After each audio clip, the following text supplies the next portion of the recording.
أعوذ بالله من الشيطان الرجيم. بسم الله الرحمن الرحيم.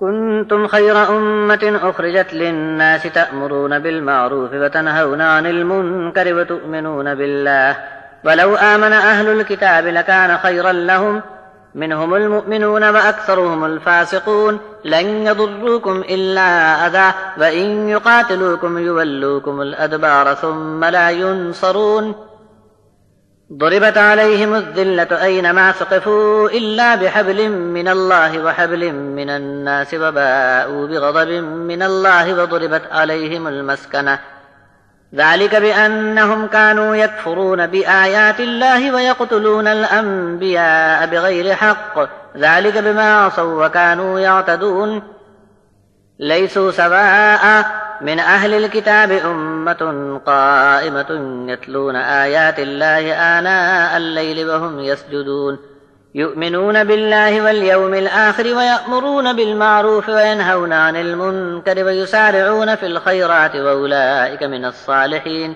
وما يفعلوا من خير فلن يكفروه والله عليم بالمتقين. إن الذين كفروا لن تغني عنهم أموالهم ولا أولادهم من الله شيئا وأولئك أصحاب النار هم فيها خالدون. مثل ما ينفقون في هذه الحياة الدنيا كمثل ريح فيها صر أصابت حرث قوم ظلموا أنفسهم فأهلكته وما ظلمهم الله ولكن أنفسهم يظلمون. يا أيها الذين آمنوا لا تتخذوا بطانة من دونكم لا يألونكم خبالا ودوا ما عنتم قد بدت البغضاء من أفواههم وما تخفي صدورهم أكبر قد بينا لكم الآيات إن كنتم تعقلون. ها أنتم أولئك تحبونهم ولا يحبونكم وتؤمنون بالكتاب كله وإذا لقوكم قالوا آمنا وإذا خلوا عضوا عليكم الأنامل من الغيظ قل موتوا بغيظكم إن الله عليم بذات الصدور. إن تمسسكم حسنة تسؤهم وإن تصبكم سيئة يفرحوا بها وإن تصبروا وتتقوا لا يضركم كيدهم شيئا إن الله بما يعملون محيط. تم ایک بہترین امت ہو جو لوگوں کے لیے کھڑی کی گئی ہے.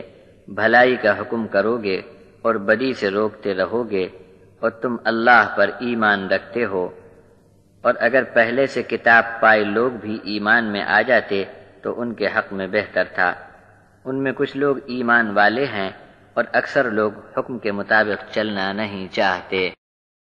ایسے لوگ تم کو معمولی ستانے کے سوا اور کچھ نقصان نہیں پہنچا سکتے اور اگر لڑنے مارنے کو بھی آ گئے تو تم کو پیٹھ دکھا کر بھاگ جائیں گے اور کوئی ان کی مدد کو نہ آئے گا.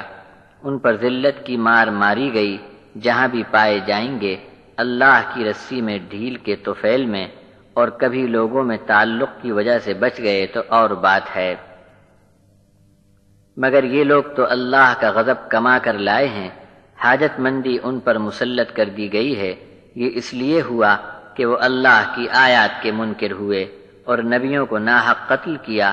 یہ حرکت انہوں نے اس لیے کی کہ نافرمانی میں رکتے نہ تھے اور حد سے نکل جاتے تھے. ہاں مگر ان میں سب برابر نہیں. ایک گروہ تو ان میں بھی ہے کہ سیدھی راہ پر قائم ہے. راتوں میں بھی تلاوت کرتے ہیں اللہ کی آیات اور سجدے بھی کرتے رہتے ہیں. ایمان رکھتے ہیں اللہ پر اور آخرت کے دن پر اور بھلی بات کا حکم کرتے ہیں، بری باتوں سے منع کرتے ہیں اور نیک کاموں میں دوڑ کر حصہ لیتے ہیں. ایسوں کا شمار نیک لوگوں میں ہے. اور جو بھی نیک کام کریں گے وہ ناقبول نہ ہوگا اور اللہ تعالیٰ تو پرہیزگاروں کو خوب جانتا ہے. اور جو لوگ انکاری ہوئے ان کے مال اور اولاد اللہ کے یہاں انہیں کچھ کام نہ آئیں گے. یہ دوزخ کے لوگ ہیں، اس میں ہمیشہ پڑے رہیں گے. جو کچھ دنیا کی اس زندگی میں یہ لوگ خرچ کرتے ہیں اس کی مثال ایسی ہے جیسے کوئی آندھی اور اس میں سخت سردی ہو اور یہ پڑ گئی کسی ایسی قوم پر جنہوں نے اپنے حق میں برا کیا تھا. اس تیز طوفان نے ان کو ہلاک کر ڈالا اور اللہ نے تو ان پر کوئی ظلم نہیں کیا بلکہ یہ خود ہی اپنے اوپر ظلم کرتے ہیں۔ اے ایمان والو، اپنے سوا کسی کو رازدار بھیدی نہ بناؤ، وہ تمہاری تباہی میں کسر نہیں رکھیں گے اور تم کو دکھ پہنچے اس کی بڑی تمنا رکھتے ہیں۔ بغض اور دشمنی تو ان کے منہ سے ظاہر ہوتی ہے، مگر جو ان کے دل میں چھپا ہوا ہے وہ تو اور بھی بڑھ کر ہے۔ اگر تم کو عقل سے کام لینا ہو تو ہم نے تم کو صاف صاف نشان بتا دیا۔ تم ایسے ہو کہ ان کے دوست ہوئے جاتے ہو اور ان کو تم سے کچھ بھی محبت نہیں، اور تم تو کتاب اللہ کی سب باتیں مان لیتے ہو۔ ان کی جب تم سے ملاقات ہوتی ہے کہتے ہیں ہم بھی ایمان لائے، اور جب تخلیے میں اکیلے ہوتے ہیں تو مارے غصے کے اپنی انگلیاں کاٹ کاٹ کھاتے ہیں۔ آپ فرما دو کہ مر جاؤ اپنے غصے میں، بچ کر کہاں بھاگو گے، تمہارے سینوں کی بات بھی اللہ کو معلوم ہے۔ اگر تم کو کوئی اچھی حالت پیش آتی ہے تو ان کو بہت برا لگتا ہے، اور تم پر کوئی مصیبت پڑے تو انہیں بڑی خوشی ہوتی ہے۔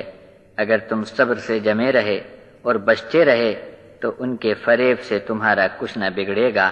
سچ تو یہ ہے کہ اللہ نے ان سب کے کرتوتوں پر گھیرا ڈال رکھا ہے۔